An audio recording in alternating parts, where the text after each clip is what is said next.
From NBC News, this is Today. And up next, your pet questions answered. But first, this is Today on NBC.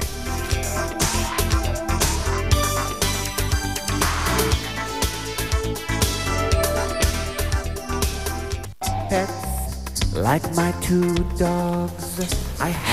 This morning on Today's Pets, your questions answered. This morning we're dipping into our viewer mailbag to address some of your most pressing pet problems.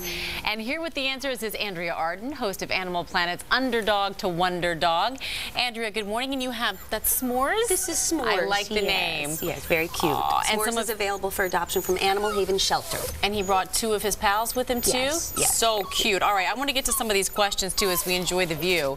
Our first question comes from a viewer worried about the colder weather and his dog. George from Minnesota asks, my new collie puppy loves to play in our backyard, but now that the temperatures have dropped, how can I make sure she's warm and safe playing outside? That's a big question probably this weekend across the country. Yeah, I think the most important thing to remember is that dogs are not really good at gauging when they should come inside. So it's important any time of the year, but especially when it's inclement weather, to be outside with your dog to supervise them, to keep them safe. And when it gets too cold for you, it's probably too cold for your dog, especially if you have a young dog or an elderly dog. What about cats? A lot of people have outdoor cats. Do they have, I know their fur builds up over the winter time, but is that enough? It's not enough. And in fact, actually, there really should be no such thing as outdoor cats, because cats really are not safe outdoors. They're susceptible to being hurt by other animals, being stolen, and they also can hurt wildlife. They can kill birds, which is not a good thing. Okay. So they really should be indoors. We have another viewer question concerning the cold weather out there. Alexandra from New Jersey asks, my dog usually goes outside on her own, but because of the snow and cold, I walk her. After I bring her in from a walk, she is limping. There isn't anything stuck in her paws, but she is constantly licking them. What could it be, and what can I do about it? Well, it could be the cold weather that's hurting the dog's paws, but more likely it's a chemical thing such as salt or some other type of de-icer. So it's important to make sure that you keep your pet's feet clean from those irritants, because they actually can really hurt them. They can burn their feet, and if they lick their paws when they come in, that can cause a stomach upset or worse. Okay. So a good option is something like these little booties, which are called paws. They're very easy to put on.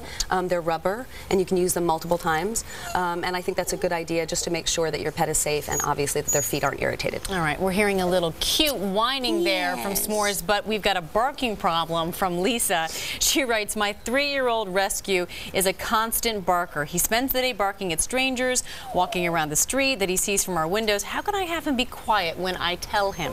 Well, you know, the thing is, barking is a very normal behavior for dogs, and in fact, it's one of the things we sometimes like about dogs, because they alert us to when people are coming into our property.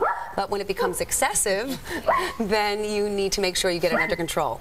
So it's what we call the shut the door theory. If your dog's barking out the window at people who pass by, then the important thing is to make sure that you don't give your dog access to that window, because every time you do, the behavior is being practiced and they're getting better at it. And also keep your dog really busy with things that will keep them occupied mentally and physically, like all those food stuffable toys you see over there.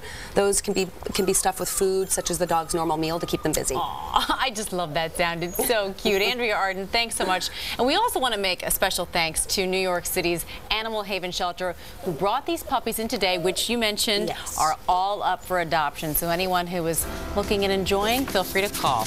We'll be right back, but first, these messages. I know.